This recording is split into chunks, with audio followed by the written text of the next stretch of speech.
सबको जय श्री कृष्ण, जय सिया राम, जय श्रीमन नारायण, हर हर महादेव। आज सुबह सुबह हम श्री नामदेव जी महाराज का चरित्र पढ़ रहे थे। बहुत सावधानी से सुनो सब लोग। नामदेव जी महाराज के चरित्र में एक ऐसी बात सुनने में आई, पढ़ने में आई, जिसको सुनकर के आप लोग घबरा सकते हो। मन को तो बहुत अच्छा लगा, लेकिन मन में एक बात आई कि ये बात कथा में अगर कह देंगे तो श्रोता सबरे डर जाएंगे हमारे। लेकिन आज सुबह सुबह गंगा जी के तट पर जब पढ़ने में आई है तो फिर इसका मतलब गंगा जी की ही आज्ञा है कि कथा में सुना दो। ध्यानपूर्वक सुनिएगा जितने लोग बैठे हैं। अगर आप वास्तविक वैष्णव हैं तो आप भयभीत नहीं होगे, और ऐसे घूमते फिरते आ गए हो कथा में तो जरूर डर जाओगे। नामदेव जी महाराज कहते हैं विश्व में सबसे बड़ा अपराध क्या है। नामदेव जी कहते हैं हरि कीर्तन चल रहा हो, हरि कथा चल रही हो, सत्संग चल रहा हो, भगवत संबंधी कोई समाज चल रही हो, और आप उसमें आए और बैठ करके चले गए, उसकी पूर्णता तक भी प्रतीक्षा नहीं की। बोले इस अपराध की भरपाई कोई नहीं कर सकता, ये सबसे बड़ा अपराध है। अगर आप किसी सत्संग में, हमारी कथा की नहीं कह रहे, कहीं भी अगर पहुंच गए हैं, प्रयास कीजिए कि उसकी पूर्णता पर ही जाइए, उससे बीच में नहीं उठना चाहिए। या फिर कोई कीर्तन प्रारंभ कर दें, जैसे किसी की फ्लाइट है, किसी को बेचारे को जाना है कहीं पर। हमारी कथा में तो बहुत सारे बेचारे लोग ऐसे आते हैं, उनको पता चल जाए कहीं कथा है तो पहुंचते हैं, कहीं से भी आते हैं। अब उनका कभी इमरजेंसी आगे जाना है, वो कथा में बैठे हैं, तो प्रतीक्षा करो कि कोई नाम धुनी हो जाए, कोई कीर्तन हो जाए, तब आप क्षमा मांग करके, प्रणाम करके, और ये वचन दे करके जाइए अगली बार आएंगे तो फिर विश्राम तक रुकेंगे, तब जाओ, बीच में नहीं जाना चाहिए। नामदेव जी कहते हैं बहुत बड़ा अपराध है, ये नामापराध है। इस अपराध से होगा क्या? भजन धीरे धीरे कम होने लग जाएगा, भक्ति धीरे धीरे घटने लग जाएगी, भगवत प्रेम जो आपके चित्त में थोड़ा बहुत भी है वो धीरे धीरे समाप्त होने लग जाएगा। वैष्णव के लिए तो ये सबसे बड़ा अपराध है। वैष्णव को पाप से डर नहीं लगता, वैष्णव को अपने द्वारा किए गए किसी दूषित कर्म के मिलने वाले फल से डर नहीं लगता। वैष्णव को सबसे बड़ा भय इस बात का कि ठाकुर जी दूर ना हो जाएं। और नामदेव जी ने कई भाव बताए सत्संग के, उसमें एक भाव यह था, आप किसी सत्संग में, किसी कथा में, किसी प्रवचन में, किसी कीर्तन में, किसी समाज में, भगवत संबंधी में अगर आप जुड़ गए हो तो प्रयास करो कि उसकी पूर्णता पर ही जाओ। और यदि पूर्णता में नहीं जा सकते तो संकीर्तन कीर्तन का कुछ विचार करो कि वो प्रारंभ हो तब जाओ, और फिर क्षमा मांग के जाओ कि अगली बार हम पूर्ण सुनेंगे। दूसरा अपराध वे बताते हैं, जो सत्संग कर रहा हो, जो भजन कर रहा हो, जो संकीर्तन कर रहा हो, जो कथा श्रवण कर रहा हो, उसके भाव में विक्षेप किसी के द्वारा डालना, यह भी एक अपराध है। कोई कथा के प्रति रुचि रखता है, श्रवण करता है, कीर्तन करता है, और आप अगर उसको रोकते हैं तो इससे भी भजन भाव कम होता है। ठाकुर जी को बहुत बुरा लगता है। किसी के भजन में, किसी की कथा में विक्षेप मत बनो, किसी के भजन में, किसी के तप में विक्षेप मत बनो। इन सब भावों का अपराध, वैसे हम जीवन में जो कुछ भी करते हैं, हमारे कर्मों का फल हमारा कर्म ही हमको देता है, परंतु भगवत संबंधी कार्यों में जब हमसे अपराध बनता है तो फिर दंडित ठाकुर जी करते हैं। क्योंकि एक बात बताऊं बंधुओं, कथा के श्रोता आप नहीं हैं, कथा के श्रोता ठाकुर जी भी हैं। ठाकुर जी भी पंडाल में आते हैं कथा श्रवण के लिए, और अकेले नहीं आते, सब परिकर, सब परिवार आते हैं ठाकुर जी। और जब कोई विक्षेप डालता है तो कहीं ना कहीं ठाकुर जी के भाव में भी विक्षेप होता है, ठाकुर जी को वो अप्रिय लगता है। नामदेव जी महाराज ऐसा कह रहे हैं। एक और बात कहते हैं, क्या?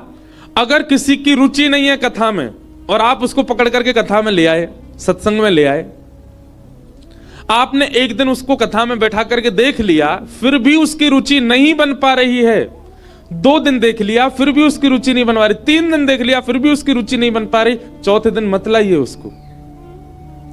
जिसकी भगवत कथा, भगवत सत्संग, भगवत भाव में रुचि ना बने, उसको ज्यादा फोर्स मत कीजिए कि नहीं चलना ही पड़ेगा। उससे भी आपके ऊपर अपराध लगेगा कि आप क्यों किसी भगवत विमुख को ज्यादा एक आध दो बार प्रयास कर लो बस, उससे अधिक मर भी अगर उसका मन ना बनता हो तो फिर छोड़ो, ये नाम अपराध है।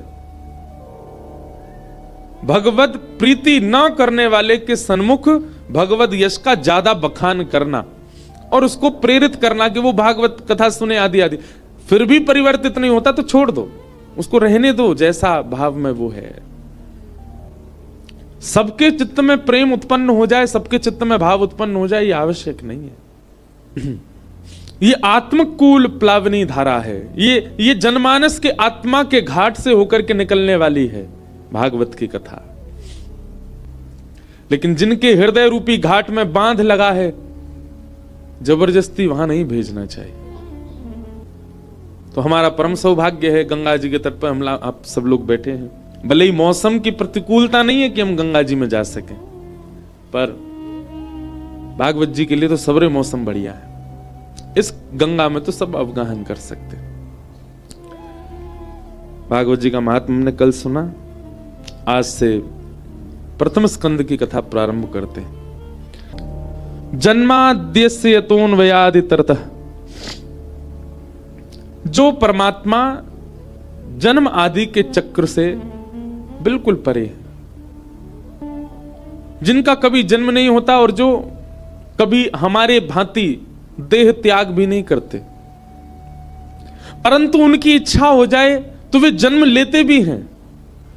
ठाकुर जी अपनी इच्छा से ही जन्म लेते हैं, जैसे भगवान श्री कृष्ण, भगवत श्री राम एक सामान्य मानव की तरह उन्होंने जन्म लिया। कर्तुम अकर्तुम अन्यथा कर्तुम समर्थ ईश्वर, जो सब करने ना करने में समर्थ हैं वही परमात्मा है।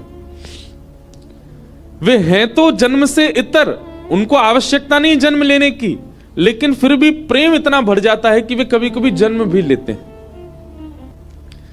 कैसे श्रेष्ठ लोग जीवन में आते हैं, उनको आवश्यकता नहीं होती कई चीजों की, पर प्रेम के कारण वे करते हैं वो क्रिया भी जो उनके लिए आवश्यक नहीं है। भगवान को कभी भूख नहीं लगती, अगर वेद शास्त्रों की बात माने, ठाकुर जी को कभी भूख नहीं लगती। भूख किसको लगती है? संसारी व्यक्ति को लगती है, जिसकी क्षुधा होती है, जिसकी इच्छा होती है, जिसका मन होता है, जिसकी इंद्रियां होती हैं, जिसका देह होता है, उसको भूख लगती है। पर ठाकुर जी तो इन सबसे परे हैं, उनको भूख नहीं लगती। पर प्रेम जहां व्यवस्थित हो जाता है वहां ठाकुर जी को भूख भी लगती है, वहां ठाकुर जी पाते भी हैं। अगर आप केवल भगवान की बात करें, उनको भूख नहीं लगती, लेकिन वही भगवान को अगर लाला मानो तो उनको भूख लगती है। उन्हीं लाला को अपना भाई मानो, सखा मानो, उनके प्रति कोई प्रेम भाव है तो उनको भूख लगती है। माधव दास जी का चरित्र बहुत सुंदर लगता है, मैं सुनाता हूं कथा में। माधव दास जी वृंदावन जा रहे थे जगन्नाथपुरी से।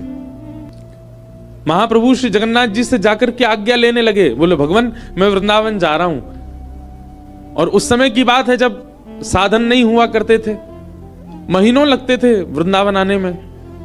बोले महीनों में वृंदावन पहुंचेंगे, फिर वृंदावन बहुत दिन तक रुकेंगे, फिर वृंदावन से लौटेंगे, लगभग 6-7 महीना के लिए जा रहा हूं। महाप्रभु जगन्नाथ जी कहने लगे मोए भी संग ले चलो।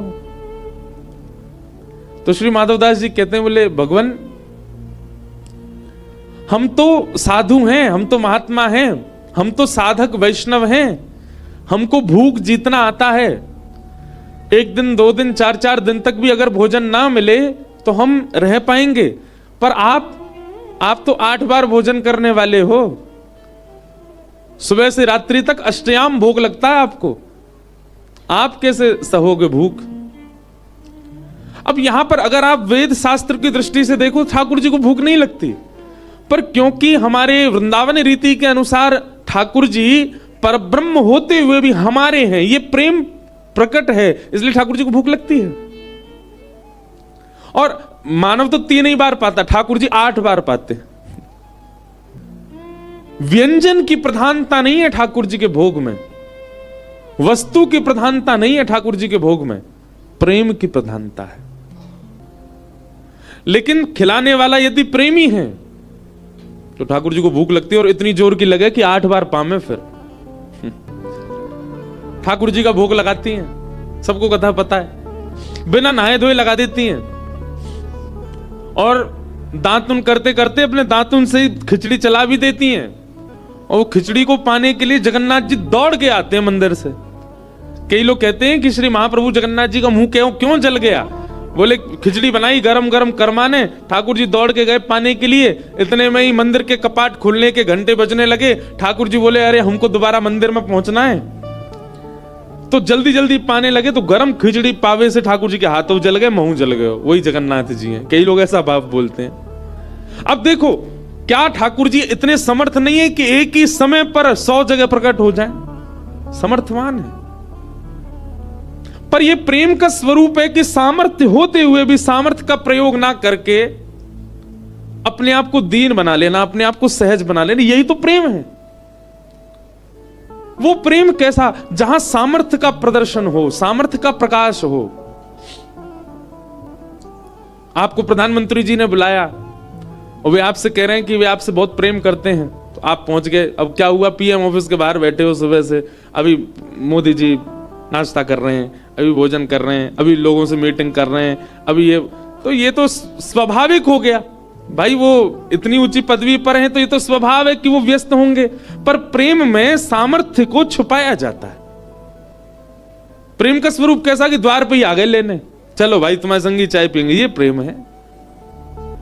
ठीक वैसे ही ठाकुर जी जब प्रेम प्रधान भक्त को देखते हैं ना, तो अपनी सामर्थ्य को छुपा लेते हैं, अपनी योग्यताओं को छुपा लेते हैं और उसके लिए सहज बन जाते हैं। और तब ठाकुर जी को भूख भी लगती है, तब ठाकुर जी को प्यास भी लगती है, ठाकुर जी को निद्रा भी आती है, ठाकुर जी को जागृति भी होती है, सब क्रिया होती है।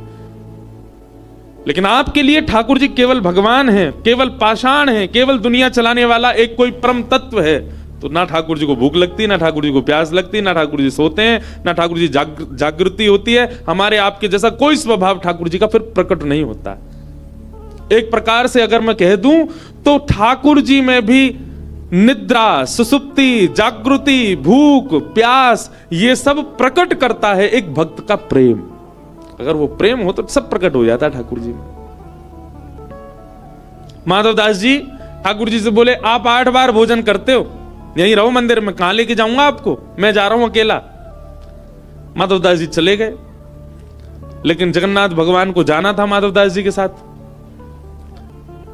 माधवदास जी थोड़ी दूर गए जगन्नाथपुरी से, थोड़ी दूर जाते इतनी जोर की भूख लगी माधवदास जी को, जहां वो 3-4 दिन तक अपनी भूख जीत लेते थे, अब इतनी जोर की भूख लगी कि ऐसी इच्छा होने लगी पेड़ खा जाएं, पौधे खा जाएं, पत्ते खा जाएं, कुछ तो मिले खाने को, इतनी भूख लगने लगी। अचानक से दौड़े दौड़े गांव में एक मैया के यहाँ गए, बोले मैया कुछ हो तो पवाओ। मैया बोली अरे ना धैर्य रखो, लगाती हूं। नहीं नहीं जल्दी लाओ, थाली वाली मत दो, ऐसे ही दे दो, भूख लगी है। माधवदास जी के आगे थाली रख दी। आज ना आचमन किया, ना भगवत ध्यान किया, ना कोई भी कोई गौग्रास आदि कुछ नहीं निकाला, सीधे पाने लग गए। भैया आकर के बोली अरे बाबा ने धीमे धीमे पाओ, इतनी कहा जल्दी है, एक ही रोटी उठा में सब्जी से लगा मैं पूरी मुंह में धर ले, इतनी जोर की भूख लगे।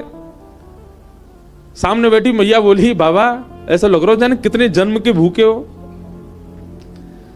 और ये अकेले अकेले पाए जा रहे हो, ठूस ठूस के खाए जा रहे हो, बगल में नन्हा सा बालक बैठा, इसको क्यों नहीं खिला रहे हो। माधवदास जी ने ऐसे देखा, बोले कोई बालक नहीं। बोले कौन बालक मैया। बोले तुम्हारे बगल में बैठा तो है सांवला सा, ऐसे कमल जैसे नेत्र हैं, ऐसे सिहा सिहा के तुम्हारी थाली की ओर देख रहा है, इसको क्यों नहीं खिला रहे हो। माधवदास जी बोले कहां बैठा है। बोले ये बैठा। माधवदास जी समझ गए, नेत्र बंद करके कहा महाप्रभु जगन्नाथ आप संगी ही हैं क्या। सो ठाकुर जी कान में बोले हाँ जी। ओहो तभी मैं कहूं मुझे भूख क्यों लग रही है, मैं तो 3-3 दिन तक भूख जीतने वाला व्यक्ति। समझ गए कि ठाकुर जी सचल संग नहीं चल रहे, हृदय में बैठ के संग चल दिए वृंदावन। माधवदास जी बोले नहीं रुके आप पुरी में। बोले कि तुम हमको सचल लेके नहीं आए, हम तुम्हारे भीतर ही बैठ गए अब, और अब हम देखते हैं तुम कैसे बिना खाए पिए पहुंचते हो। अब तो ये स्थिति हो गई कि मंदिर में तो ठाकुर जी 8 बार पाते हैं, पर श्री माधवदास जी को 16 बार भूख लगती है दिन में। रोज अपने नेत्र बंद करके प्रार्थना करते हैं माधवदास जी, ठाकुर जी नेक तो चलन दो, नेक तो आगे बढ़ते हुए इतनी भूख क्यों लगवा रहे? बोले तुम हमको छोड़ के क्यों आए? बोले आ तो गए आप साथ में। तो ठाकुर जी को भूख नहीं लगती। ठाकुर जी अजन्मा है, ठाकुर जी हमारी तरह देह त्याग नहीं करते, लेकिन जब प्रेम प्रधान भक्त का श्रेष्ठ होता है, ठाकुर जी सब क्रियाओं में आ जाते हैं। जन्म भी लेते हैं, खाते भी हैं, पीते भी हैं, रोते भी हैं, सोते भी हैं, सब क्रिया करते हैं। ये उन लोगों के लिए उत्तर है जो लोग कहते हैं ठाकुर जी के आगे 56 भोग लगा रहे हो, उनको वो क्या भूखे हैं क्या? ठाकुर जी के लिए ऐसा कर रहे हैं, उनको जरूरत है क्या? ठाकुर जी के लिए इतना धन खर्च करके बंगला बनवा रहे हो, उन्होंने मांगा है क्या? महादेव पे दूध चढ़ा रहे हो, महादेव को दूध की इच्छा है क्या? ये सब ठाकुर की इच्छा नहीं है, पर भक्त का प्रेम जब प्रगाढ़ होता है तो ठाकुर की भी इच्छा प्रकट हो जाती है। ऐसे परम सत्य परमात्मा जो सब चीज से परे हैं, परंतु परे होते हुए भी अपने भक्त की प्रीति के लिए सब चीजों में व्यवस्थित हो जाते हैं, ऐसे परमात्मा को हम बारंबार प्रणाम करते हैं। ऐसे परम सत्य श्री कृष्ण को हम वंदन करते हैं। भागवत जी के प्रथम श्लोक, बंधुओं प्रथम श्लोक में एक विशेषता और है, बहुत ध्यान से सुनिएगा। श्रीमद् भागवत जी का प्रारंभ होता है जन्म शब्द से, और हम सब लोगों का प्रारंभ भी होता है जन्म से। यहां कोई ऐसा तो बैठो ना होगो जाको जन्म ना भयो, अजन्मा है, सबको जन्म भयो है। और श्रीमद् भागवत जी का पहला शब्द भी जन्म है। तो इसका मतलब क्या है? जन्म, हमारा जन्म ही प्रथम शब्द भागवत जी का, यहां पर हम दोनों एक हो गए। लेकिन हम सब अपना गंतव्य नहीं जानते, अंत नहीं जानते। हां एक चीज पता है, अंत हमारा मृत्यु है, पर कैसी मृत्यु है ये हम नहीं जानते। हॉस्पिटल की मृत्यु है, वेंटिलेटर की मृत्यु है, अटैक की मृत्यु है, कोई भयावह बीमारी की मृत्यु है, एक्सीडेंटल मृत्यु है, पहाड़ से गिरवे की मृत्यु है, सुसाइडल मृत्यु है, हिचकी वाली मृत्यु है, कैसी मृत्यु हम कोई नहीं जानते। तो क्योंकि भागवत जी का प्रारंभ शब्द जन्म है और हमारा भी प्रारंभ जन्म है, तो ऐसा भी हो सकता है कि भागवत जी का जो विश्राम हो वही हमारा विश्राम हो। भागवत जी का विश्राम क्या है? तो अंतिम श्लोक भागवत जी का, नाम संकीर्तनम यस्य सर्व पाप प्रणाशनो। अंतिम शब्द सुनिएगा। पीछे वाले लोग जो खिसक रहे हैं इधर उधर, आप लोग इधर भी आ सकते हो, यहां भी आ सकते हो, बैठ जाओ। अब मत उठ के भगना, जब कीर्तन हो तब आना। क्या बता रहा था मैं? भूल गया। हाँ अंतिम श्लोक, नाम संकीर्तनम यस्य सर्व पाप प्रणाशनो प्रणामो दुख समनस्तम नमामि हरिम परम। भागवत जी का अंतिम शब्द क्या है? हरिम परम। इसका मतलब क्या है? हम सबका एक लक्ष्य है जीवन का।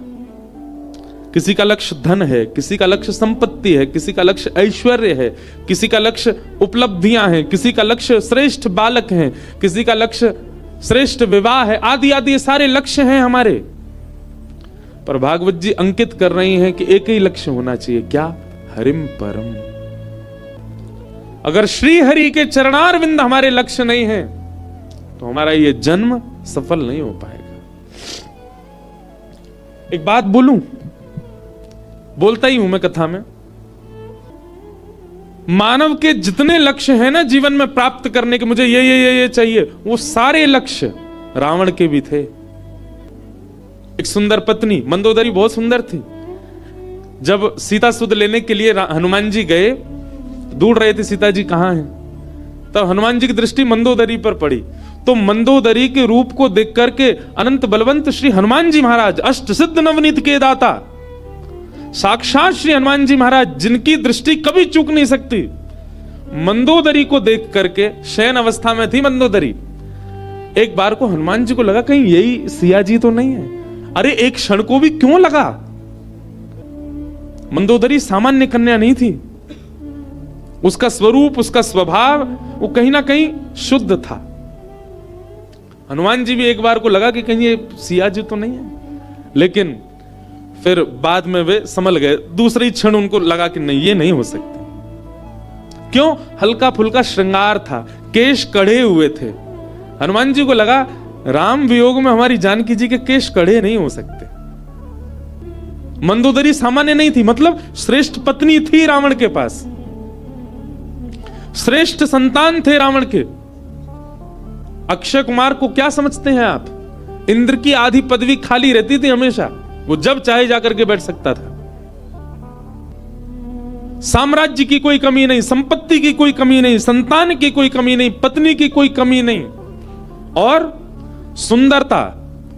हमारे पूज्य नाना जी बताते थे कि रावण कोई भयावह कुरूप नहीं था, हम लोगों ने उसको कुरूप भयावह बनाया। रूप और तन से भी अच्छा था रावण।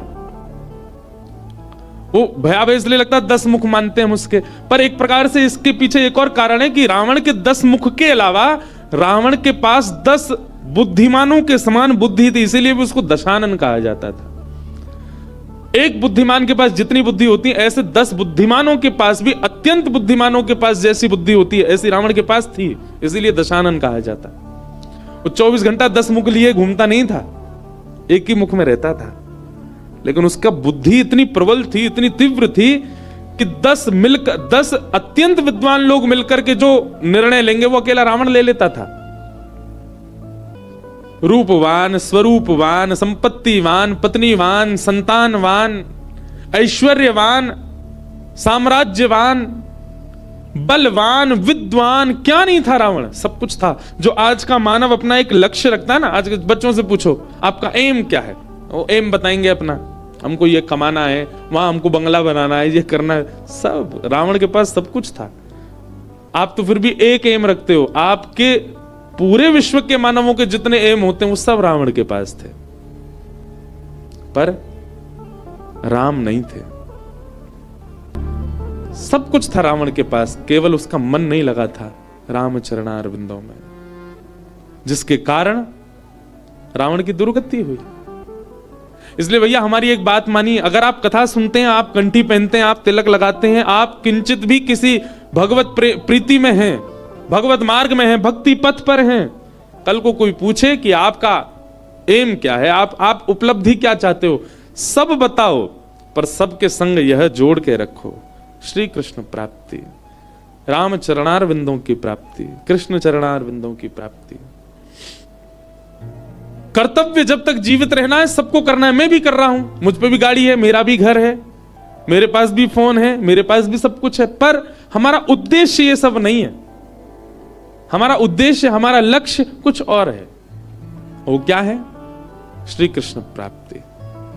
कृष्ण प्राप्ति करम सस्वत, ये उद्देश्य है। अब उस उद्देश्य के लिए सब साधन बने।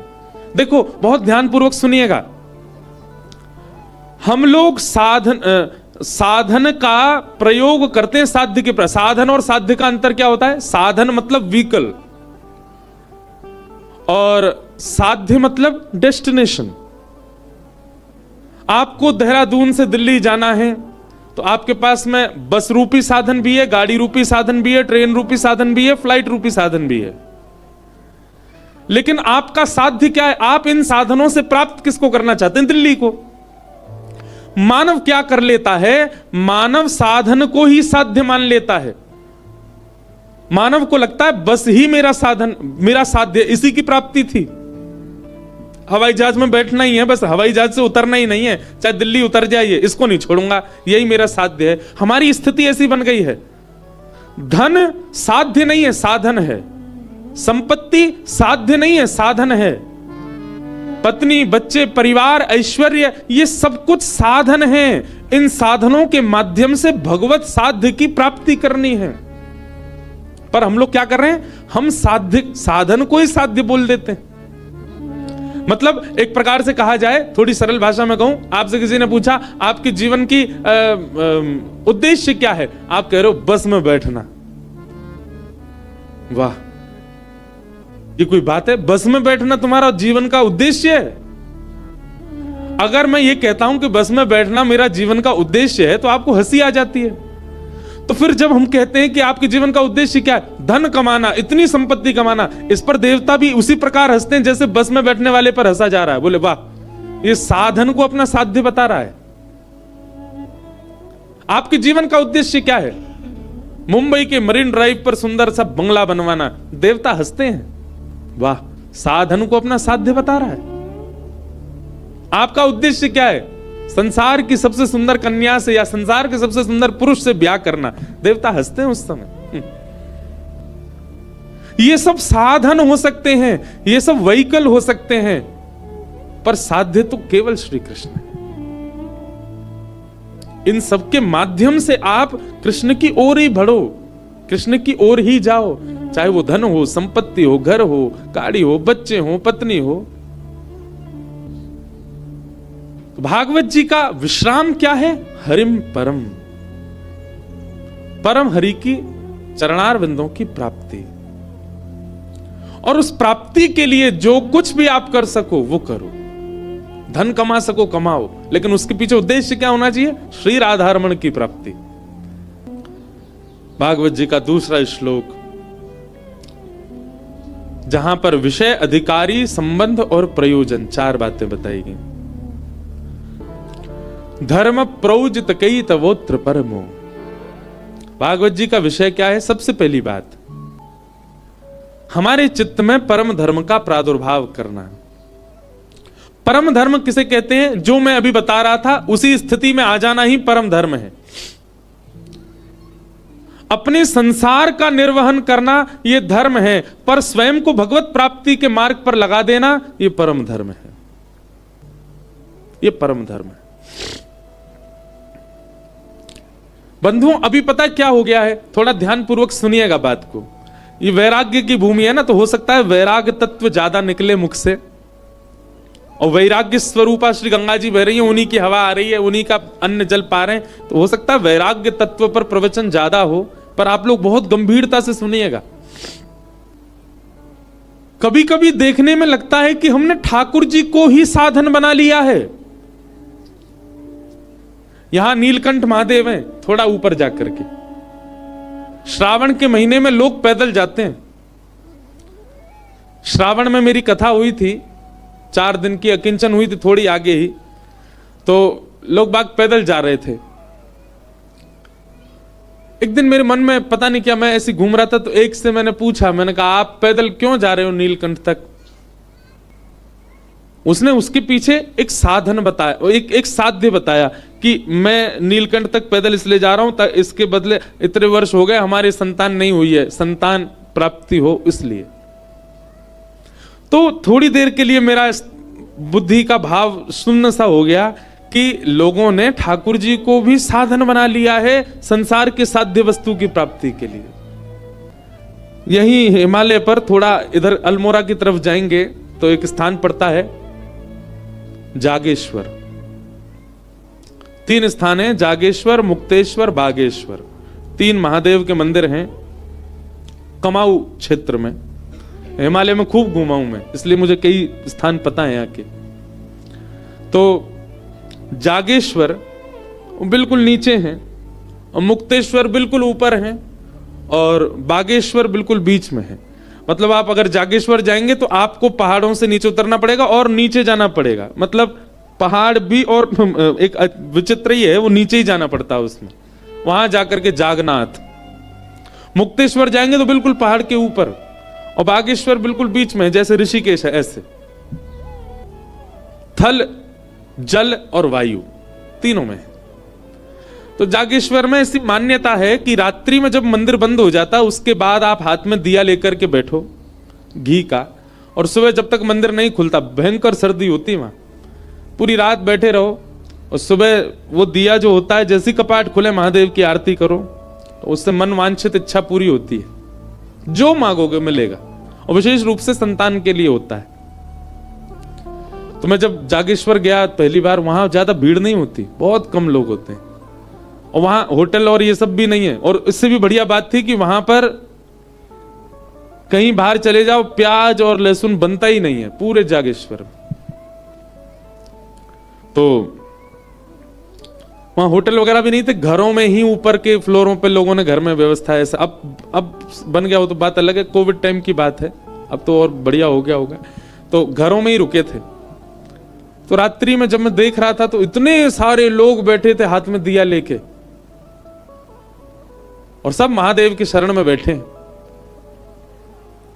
मैंने पूछा, मैंने क्या कर रहे हैं? बोले पूरी रात बैठे रहेंगे, सुबह मंगला में फिर वही दीपक अर्पित कर देंगे महादेव को।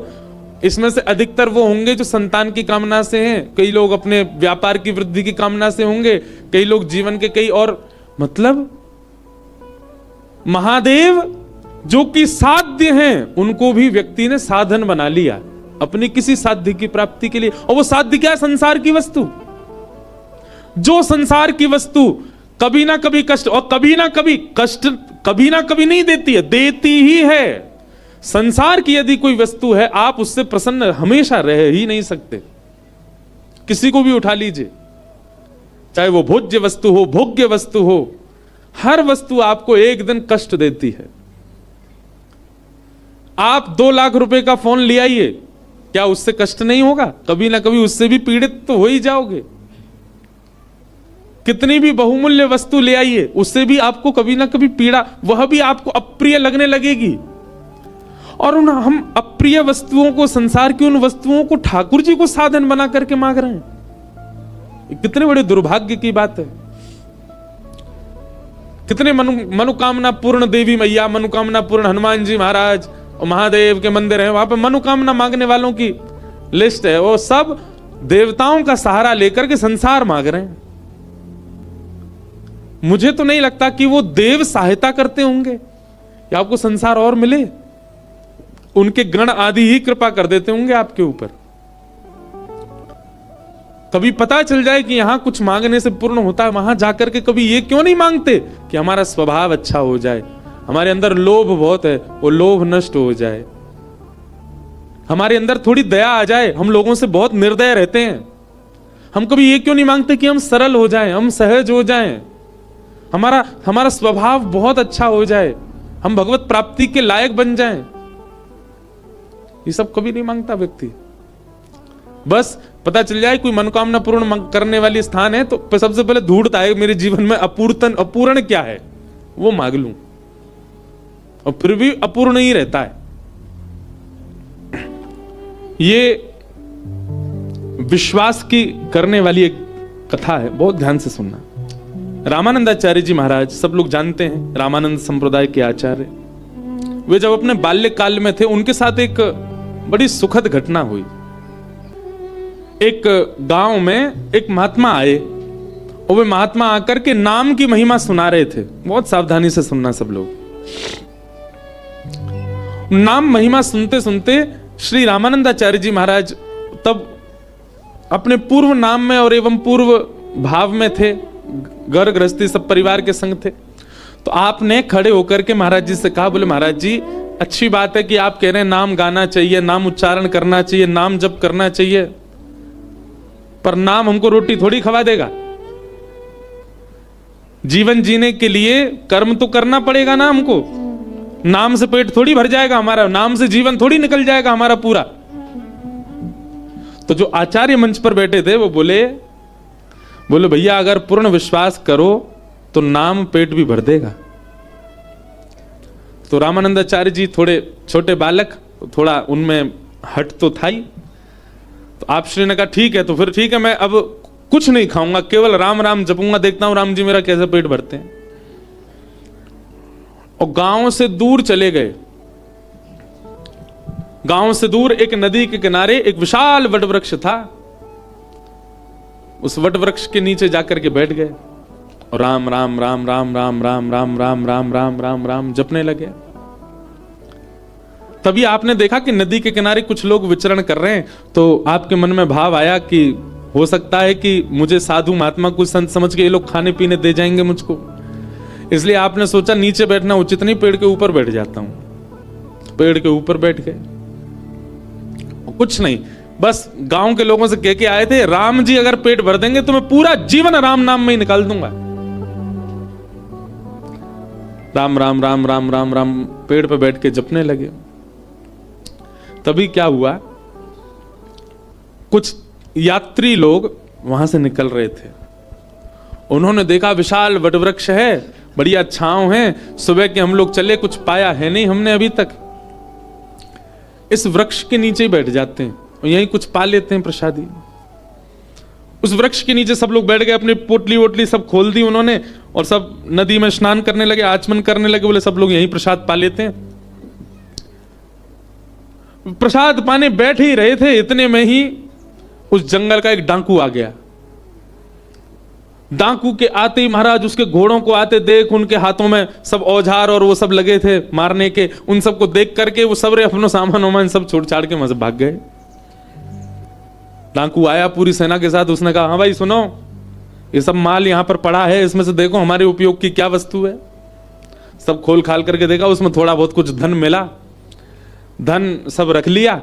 तभी उनमें से एक बोला, बोले महाराज थोड़ा बहुत ही धन मिला पर भोजन सामग्री खूब बढ़िया है, खूब सारा भोजन है, आपकी आज्ञा हो तो हम सब लोग यहीं आज प्रसाद पालें, बनाना नहीं पड़ेगा, खूब बढ़िया बढ़िया प्रसादी है, इसी को ही पा लेते हैं। ऊपर बैठे रामानंदाचार्य जी सब देख रहे थे, राम राम राम राम जप रहे थे। डाकू जो उनका सरदार था बोले हाँ सही है, यहीं पे कर लेते हैं। सब नीचे आ गए। जैसे ही प्रसाद पाने के लिए बैठे, पता नहीं कैसे जो सरदार था डाकुओं का, उसकी दृष्टि पड़ी ऊपर, और जैसे ही उसने ऊपर देखा तो रामानंदाचार्य बालक बैठे थे। बोले रुक जा कुछ मत खाना, इसमें जहर मिला है। बोले क्या, आपको कैसे पता? बोले ऊपर देखो ये बालक, इसने षड्यंत्र रखा है, हमको ना जाने कहां कहां के राजा ढूंढ रहे हैं पकड़ने के लिए, इस बालक को उन्होंने ही भेजा होगा, और ये पूरे भोजन में उन्होंने विष डाल दिया ताकि हम लोग पावें, और हम जैसे ही हमारी बेसुध हो जाएं, मर जाएं, तो ये बालक जाकर के राजा से खूब सारी सोने की मोहर लेगा, ये हमको पकड़ने का षड्यंत्र है। डाकू ने कहा इस बालक को नीचे उतारो। रामानंदाचार्य जी नीचे आए, राम राम राम राम राम राम राम राम। बोले क्यों रे बालक, हमको खिलाने के लिए ये विष मिला करके तूने भोजन पूरा नीचे फैला? बोले नहीं, राम राम राम राम राम राम। डाकुओं का सरदार बोला ये ऐसे नहीं मानेगा, इसका भोजन इसी को खिलाओ। अब रामानंदाचार्य जी तो मुंह बंद करें, इधर उधर भागे तो पकड़ लिया उनको। बोले इसके हाथ पकड़ो, इसके पैर पकड़ो, मुंह खोलो इसका। और जैसे ही मुंह खोल करके महाराज, अच्छा मुंह खोल करके भी कुछ गलत वस्तु नहीं है, पेड़ा खिला रहे हैं, मोहनथाल खिला रहे हैं, पूड़ी खिला रहे हैं, रबड़ी खिला रहे हैं, जितनी सामग्री थी सब खिला रहे हैं। रामानंदाचार्य जी के नेत्रों से आंसू गिर रहे। बोले जय हो राम जी, ऐसा प्रसाद तो मैंने कभी नहीं पाया कि 56 भोग ठूस ठूस के खिलाए जा रहे हैं। ये है राम नाम की महिमा। और उसी समय हमारे विश्व को, हमारे भारत भूमि को एक आचार्य मिले, श्री रामानंदाचार्य, राम नाम की महिमा से, जिनके शिष्य स्वयं श्री रैदास जी महाराज, श्री कबीरदास जी महाराज, ये सब उनके शिष्य हुए। इसका मतलब ये नहीं कि आप भी बैठ जाओ गंगा जी पर, राम राम राम राम। अच्छा एक बात बोलूं, करके देख लो, कोई बुराई थोड़ा ही है, राम जी कहीं ना कहीं से कृपा कर ही देंगे। लेकिन हम एक बात कह रहे हैं, जब हमको एक कथा से ये बात विश्वास हो गई कि राम नाम से अन्न मिल रहा है, तो क्यों ना उस राम नाम से राम को ही मांग लो। जब अन्न साधन मिल सकता है तो स्वयं राम क्यों नहीं मिल सकते? इसलिए नाम बहुत आवश्यक है जीवन में, भगवान नाम। और भगवान नाम आत्म कल्याण के लिए होता है, यही भागवत का विषय है। धर्म प्रौजित कई तवोत्र परमो निर्मत सराणाम सताम वैद्यम वास्तव मत्र वस्तु शिवदम तापत्रयोन्मूलनम श्रीमद् भागवते महामुनि कृते किंबा परैरीश्वर सद्यो हृदय वरुध्य तित्र कृत भी शुश्रूषु विस्तच्छणात्। भागवत जी का द्वितीय श्लोक, जहां पर विषय, अधिकारी, संबंध और प्रयोजन, 4 बातें बताई गई। सबसे पहला भागवत का विषय क्या है? आप कथा सुनने के बाद में कहीं ना कहीं अब आत्म कल्याण के लिए बढ़ने लगोगे। अभी तक आपकी स्थिति क्या है? कहीं ना कहीं आप देह की पुष्टि का भाव रखते हैं, ऐसा खाऊं जिससे देह पनपे, ऐसा कुछ करूं जिससे मेरे देह को सुख मिले, ऐसा कुछ करूं जिससे मेरा देह प्रबल हो, धनवान हो, संपत्तिवान हो। ऐसी ऐसी इच्छाएं जब देह के लिए आती हैं, तब तक आप धर्म कर रहे हो।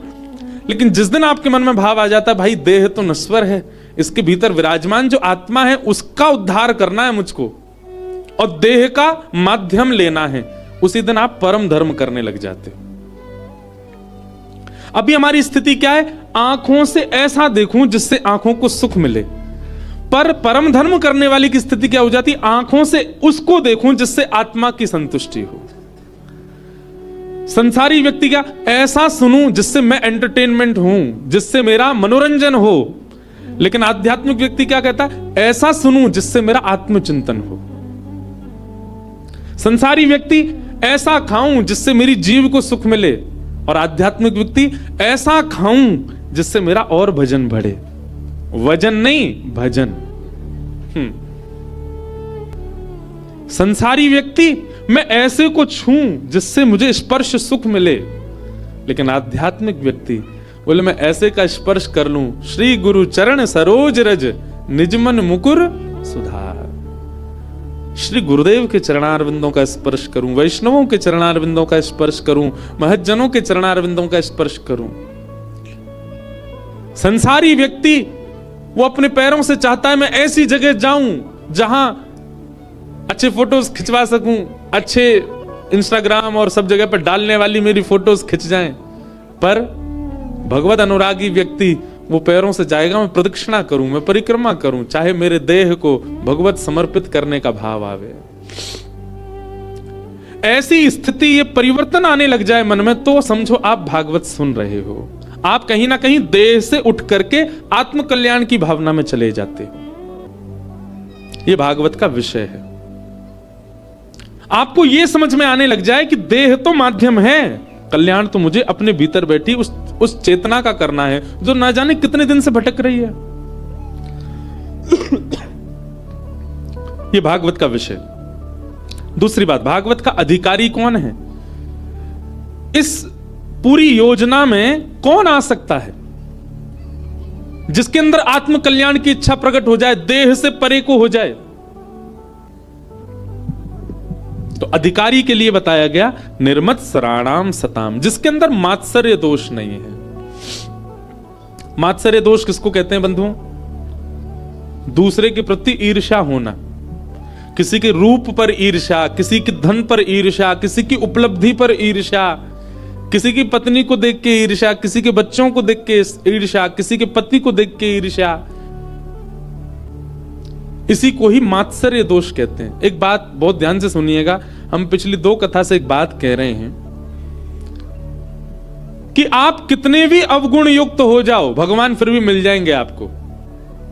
आपके अंदर क्रोध ज्यादा, फिर भी ठाकुर जी मिल जाएंगे। आपके अंदर लोभ ज्यादा, फिर भी ठाकुर जी मिल जाएंगे। आपके अंदर मोह ज्यादा, फिर भी ठाकुर जी मिल जाएंगे। आपके अंदर काम ज्यादा, फिर भी ठाकुर जी मिल जाएंगे।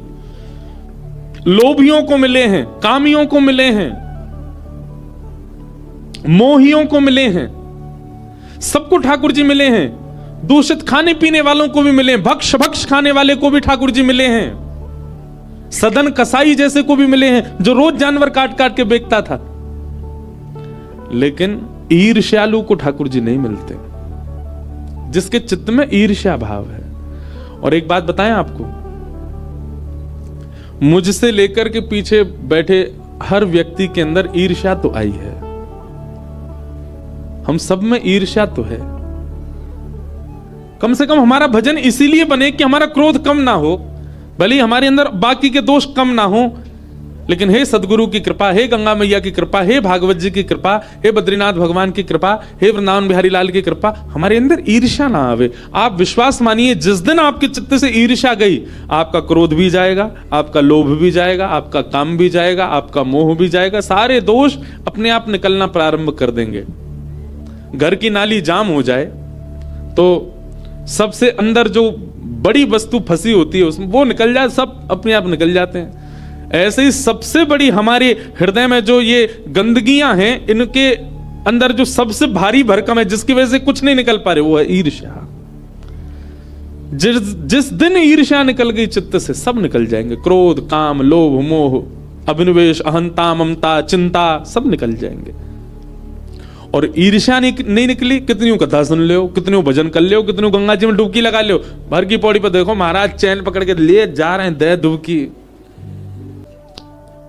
अब गंगा प्राकट्य की कथा है, सुना देते हैं। 3 पीढ़ियां निकल गई गंगा जी को लाने में। एक राजा की कथा आती, भागवत जी में ही कथा है। सगर राजा जो थे, उनके अनेक पुत्र हुए और उन पुत्रों का किसी का, वो कथा लंबी है, उनका वध हुआ।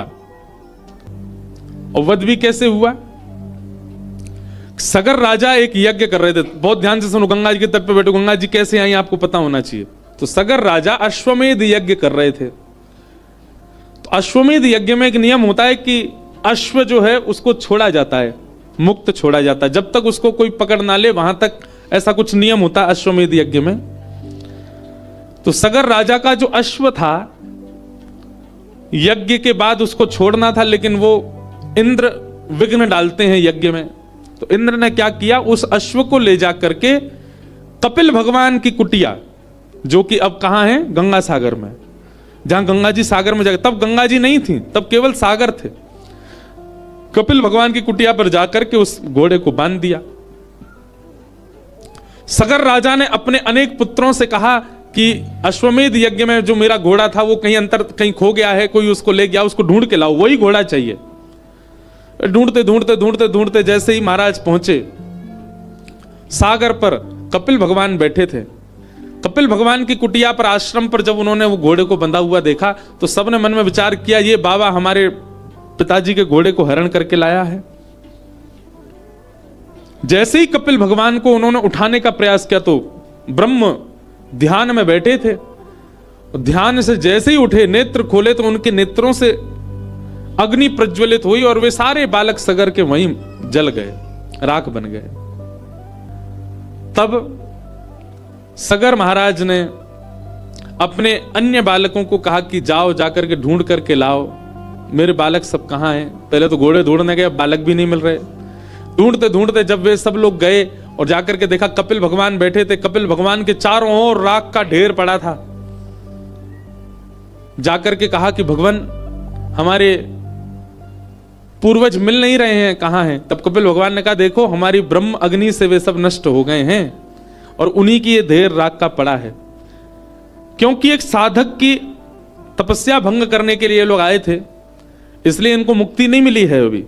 बोले इनको मुक्ति कैसे मिलेगी? बोले इनको मुक्ति यदि दिलाना चाहते हो तो विष्णुपदी, भगवान विष्णु के नित्य अभिषेक का जो चरणामृत वैकुंठ में है, यदि वो पृथ्वी पर आवे और वो इनका स्पर्श करे तो ये मुक्त हो जाएंगे।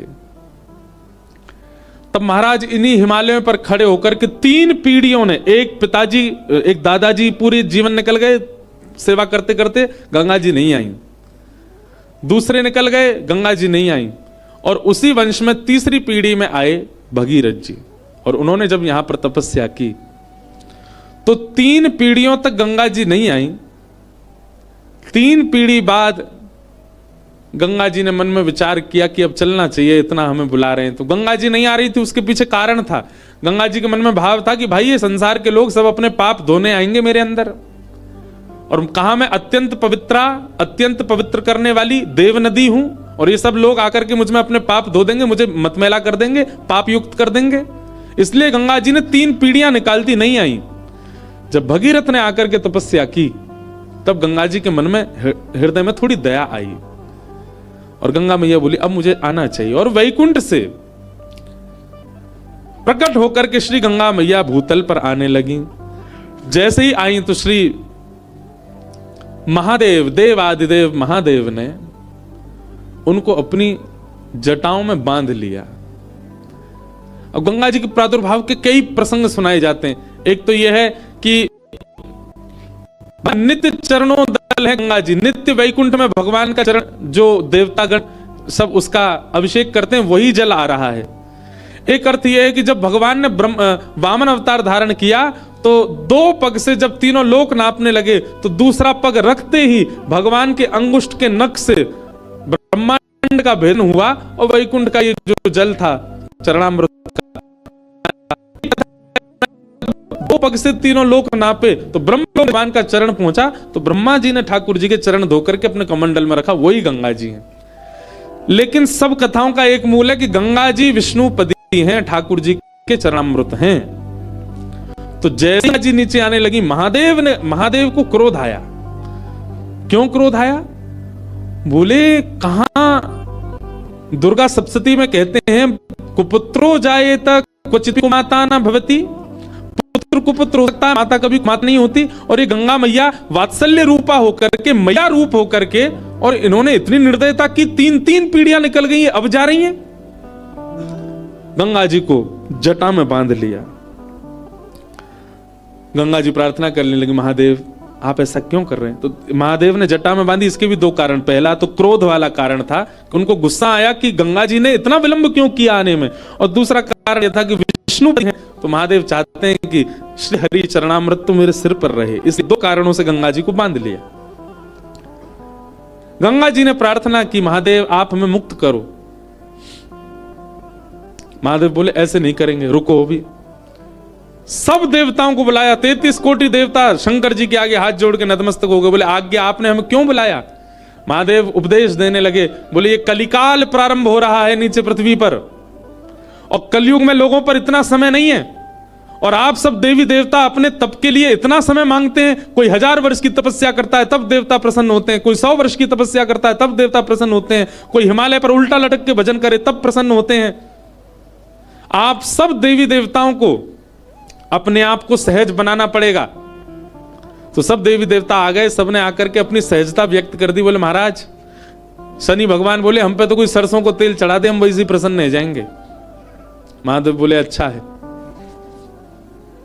ब्रह्मा जी बोले हमारे तो मंदिर ही नहीं है पूरी पृथ्वी पर, कोई ब्रह्मणे नमः एक बार भी कह देगा तो हम उससे प्रसन्न हो जाएंगे। भैरव बाबा, अंबा मैया, सब ने आकर के अपनी सहजता बता दी। कोई इतना कर दे हम उसी से प्रसन्न, कोई इतना कर दे इसी से प्रसन्न, अरे कोई कुछ ना करे केवल हमारी ओर देख ले हम उसी से प्रसन्न हैं। तब महादेव ने गंगा जी से पूछा कि आप बताइए, अब सबने तो अपने भाव बता दिए, आपकी प्रसन्नता क्या है? तब गंगा जी कहती हैं, हे महादेव मैं वचन देती हूं, मैं जहां जहां से बहती हुई जाऊंगी मेरे तट से 100 योजन दोनों तरफ तक, जहां तक मेरी वायु भी नहीं पहुंच रही है मेरा स्पर्श करके, ऐसे 100 योजन दूर बैठ करके व्यक्ति भी यदि गंगे गंगे गंगे गंगा गंगा गंगा कह करके स्नान कर ले, और स्नान ना भी करे केवल गंगा गंगा बोल दे, उसके समस्त पाप नष्ट होंगे और उसको विष्णु लोक की प्राप्ति होगी। जब गंगा जी ने अपनी इस सरलता और सहजता को व्यक्त किया, तब महादेव ने अपनी एक जटा को खोला और जटा शंकरी बनकर के श्री गंगा जी भूतल पर प्रकट हुई।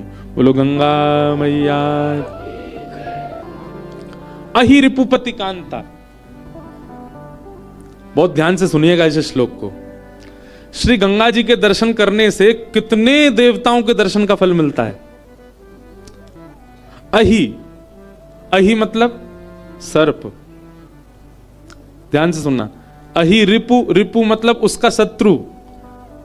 सर्प का शत्रु कौन? गरुण। अहि रिपुपति, सर्प के शत्रु गरुण के पति कौन है?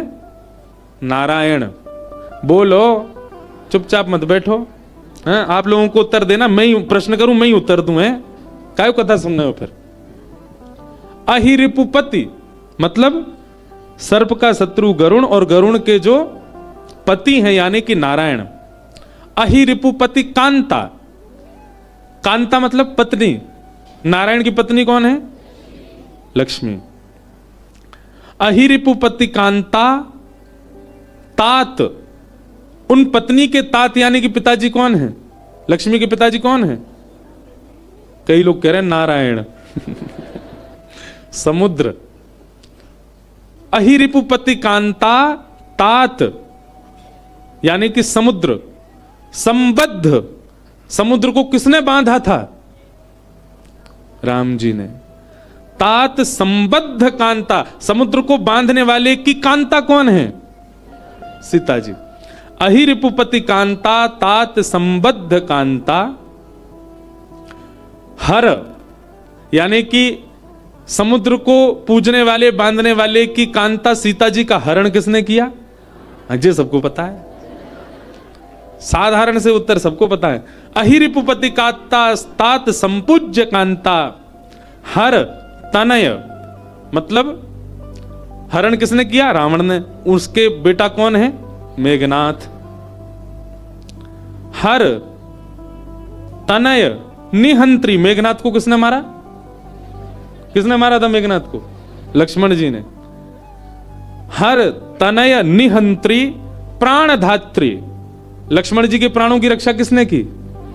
हनुमान जी ने। अहिरिपुपति कांता तात संपूज्य कांता हर तनय निहंत्री प्राणधात्री, माने हनुमान जी। और हनुमान जी किसके ध्वज में रहते हैं? किसके में? अर्जुन। अहिरिपुपति कांता तात संबद्ध संपूज्य कांता हर तनय निहंत्री प्राणधात्री ध्वजस्य, किसके ध्वज में रहते हैं? अर्जुन के पति कौन है? अर्जुन के स्वामी कौन है? भगवान श्री कृष्ण। ध्वजस्य पति सुत सुत कांता, भगवान के पुत्र कौन है? कौन है भगवान के पुत्र? और अनिरुद्ध के पुत्र कौन है? प्रद्युम्न। प्रद्युम्न की पत्नी कौन है? उषा।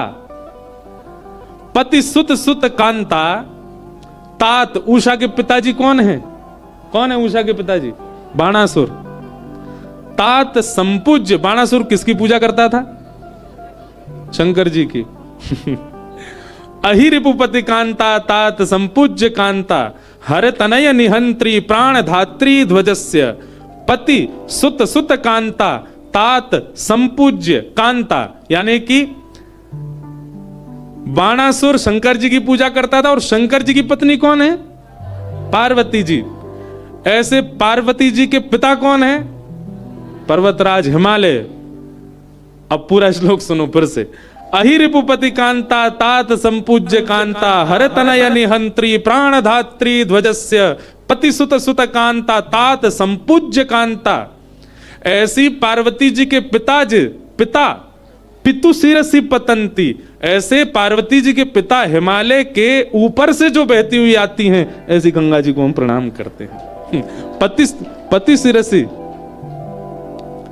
अहिरिपुपति कांता तात संपूज्य कांता हर तनय निहंत्री प्राणधात्री ध्वजस्य पति सुत सुत कांता तात संपूज्य कांता पितु शिरसि पतंती जानवी नः पुनातु।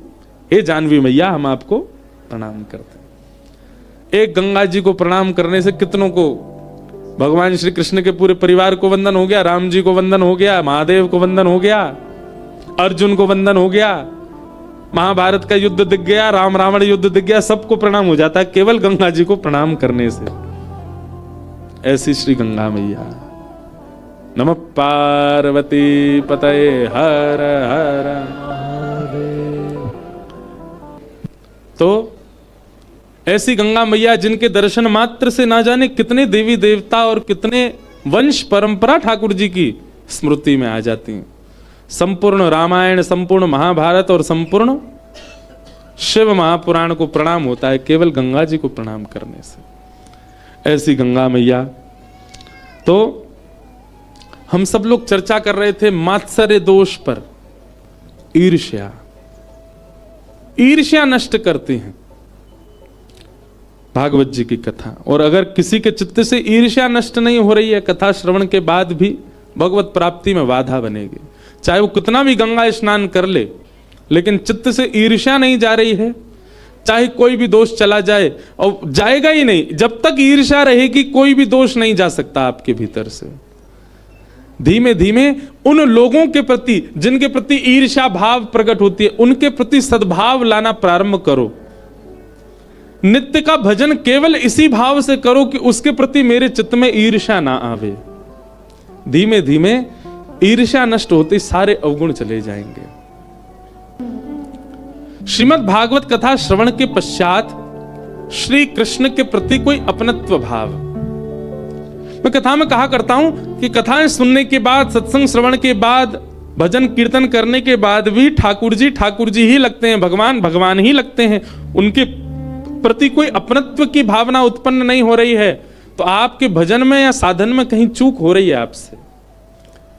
ठाकुर जी के प्रति अपनत्व की भावना आना प्रारंभ होना, यह सत्संग का एक फल है।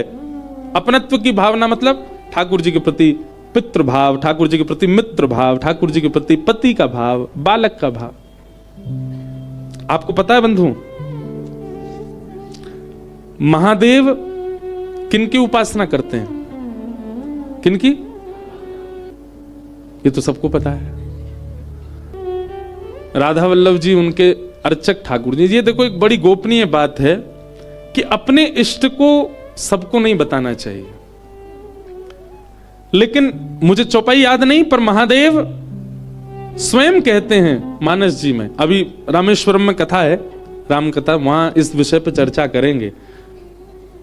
महादेव स्वयं पार्वती जी से कहते हैं कि मैं बालक राम को अपना इष्ट मानता हूं। बाल राम, छोटे राम, वनवासी राम नहीं, सीतापति राम नहीं, अयोध्यापति राम नहीं, कौन से राम? बालक राम, छोटे राम।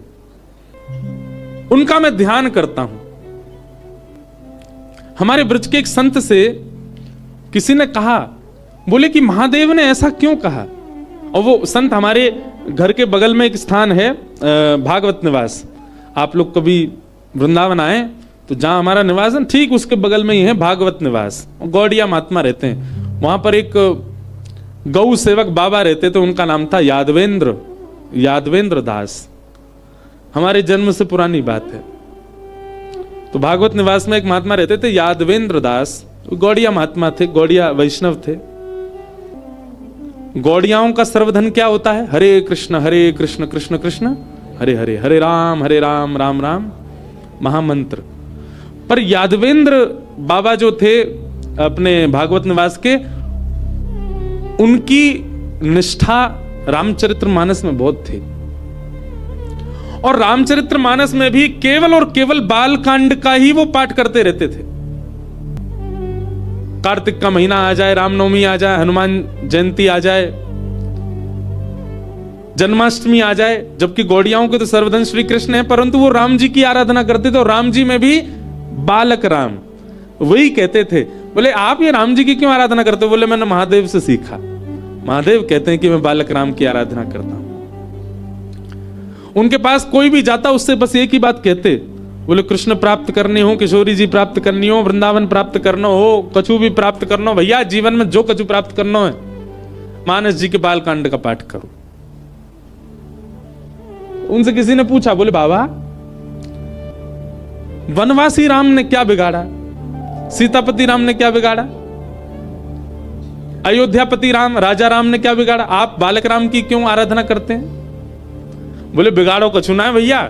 और ठेठ ब्रजवासी थे, वे कहते, बोले हम ब्रजवासी हैं, हमें चतुराई बचपन से ही रहे, हम भोरे भी जितने हैं चतुर भी उतने ही हैं। वो कहते, बोले बड़े को रिझानो बड़ो टेढ़ो काम है, छोटो नेक में ही रीझ जाए। या हमारे, हम तो बालक राम की आराधना करें। वे कहते, बोले बड़े को कुछ भी दे दो, जैसे जैसे बालक बड़ा होता जाता है उसको मनाना, उसको खुश करना उतना ही डिफिकल्ट होता जाता है। अभी यहाँ छोटा सा बालक रो रहा था, मैं देख रहा था उसकी मैया कैसे उसको शांत कर रही। कुछ नहीं तो एक टॉफी का रैपर ही दे दो, टॉफी भी मत दो, रैपर दे दो। उसका पन्नी होती है ना, पन्नी, चिरमिर कर दो उसे, चिरमिर, बालक उसी शांत हो जाए। जितना छोटा बालक उतनी जल्दी खुश। ज्यादा से ज्यादा छोटे से बालक, और वो छोटा बालक इतना खुश हो जाता है, आपकी गोद में नहीं आ रहा हो, उसको कह दो बज्जी घूमने चले, बज्जी अपना सर्वस्व दे देगा आपको। झूठ बोल दो आप उससे। तो यादवेंद्र बाबा कहते, बोले भैया बालक राम बालक कृष्ण ये बड़े भोरे हैं, इनते झूठे में कह दोगे ना लाला मम्मम खवाएंगे, सो ये तो सर्वस्व देव को आ जाएंगे, ये तो पूरे के पूरे आ जाएंगे तुम्हारे पास। या हमारे, हम तो बालक के उपासक हैं। वही बात महादेव कहते हैं। लोग तो जानते हैं कि महादेव के इष्ट श्री राम हैं, परंतु मानस जी में स्पष्ट लिखा है, मुझे वो चौपाई याद नहीं, कल सुनाऊंगा। स्वयं पार्वती जी से कहते हैं मैं बालक राम का ध्यान करता हूं, क्योंकि बालक को मनाना, बालक को रिझाना, बालक को प्रसन्न करना बहुत सरल है। और उसको रिझाना तो एक बात है ही, पर सरलता, वो रीझ करके सर्वस्व जो दे देता है, खुद को जो अर्पित कर देता है। कई बच्चे होते हैं उनको स्कूटर और बाइक बहुत बढ़िया लगती हैं, तो उसको गोद में लेने जाओ नहीं आएगा, तो उसके माता पिता कहते सुनो बाइक की चाबी ले लो, हाथ में आ जाएगा। तो हम उसको ऐसे चाबी दिखा दो दूर से, सो ही वो हाथ करेगा आपको, ले चलो। कितनी जल्दी रीझ जाता है, कितना सुंदर स्वभाव होता है बालक का। इसलिए बालक बालक कृष्ण। कई लोग राजाधिराज के उपासक हैं, कई लोग मथुराधिपति के उपासक हैं, कई लोग रुक्मणी रमण के उपासक हैं, कई लोग राधा रमण के उपासक हैं, कई लोग राधा वल्लभ के उपासक हैं, कई लोग कुंज के बिहारी के उपासक हैं। पर इन सबन में तो भैया मेहनत करनी पड़ेगी रिझावे में, पर अधिकतर भारत में सब लोग लड्डू गोपाल के उपासक हैं, छोटे लाला के उपासक हैं। और छोटो लाला नेक में रीझ जाए। पर आप सब लोग खुश तो बहुत है, बोले बहुत बढ़िया बता दी महाराज जी ने, बड़े को छोड़ो अब तो छोटे को भी पकड़ो। पर छोटे का जितना ध्यान रखा जाता है बड़े का उतना नहीं। बड़ा अपना ध्यान कई बार खुद रख लेता है, पर छोटे का तो ध्यान बहुत ज्यादा रखना पड़ता है। छोटा जल्दी रीझ जाएगा, छोटा जल्दी आपको अर्पित कर देगा, छोटा जल्दी स्वयं को भी दे देगा, पर छोटे की सेवा बहुत करनी पड़ती है। वो स्वयं खाएगा नहीं, आपको खिलाना पड़ेगा। वो स्वयं नहाएगा नहीं, आपको नहलाना पड़ेगा। वो स्वयं सोएगा नहीं, आपको सुलाना पड़ेगा। वो स्वयं उठेगा नहीं, आपको उठाना पड़ेगा। सेवा खूब है।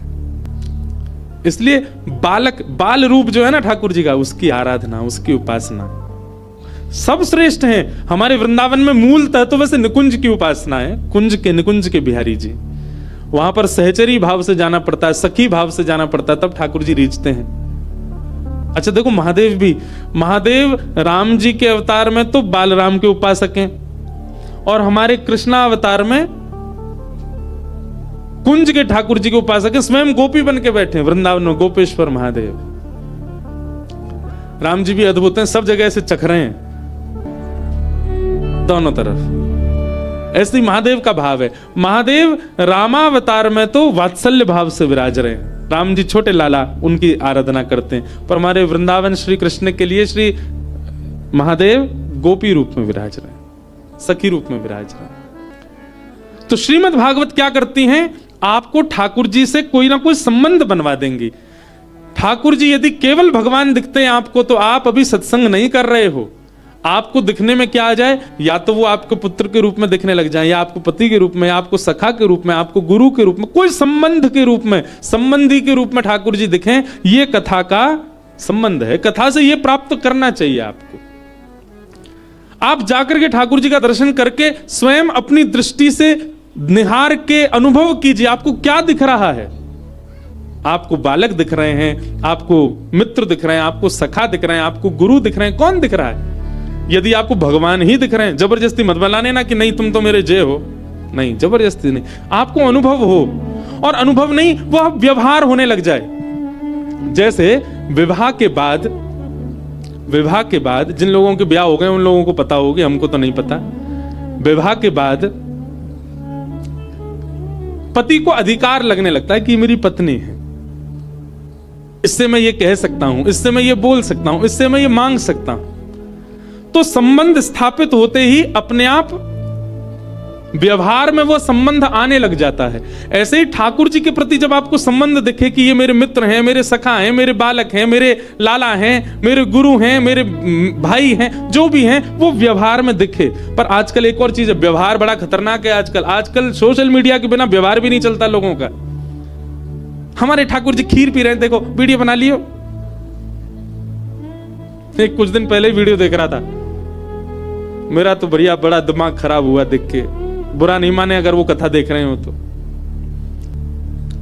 वो वीडियो बना के ले गए और फ्रिज खोला तो फ्रिज के अंदर कोई सामग्री थी, उस पे लड्डू गोपाल बैठे। ओहो, हमारे लड्डू गोपाल अपने आप फ्रिज के अंदर आ गए, देखो प्रसाद पा रहे हैं। मैं ठाकुर जी कुकड़ गए होंगे बेचारे, बोले या की रील के चक्कर में मोह फ्रिज में बैठा रही है।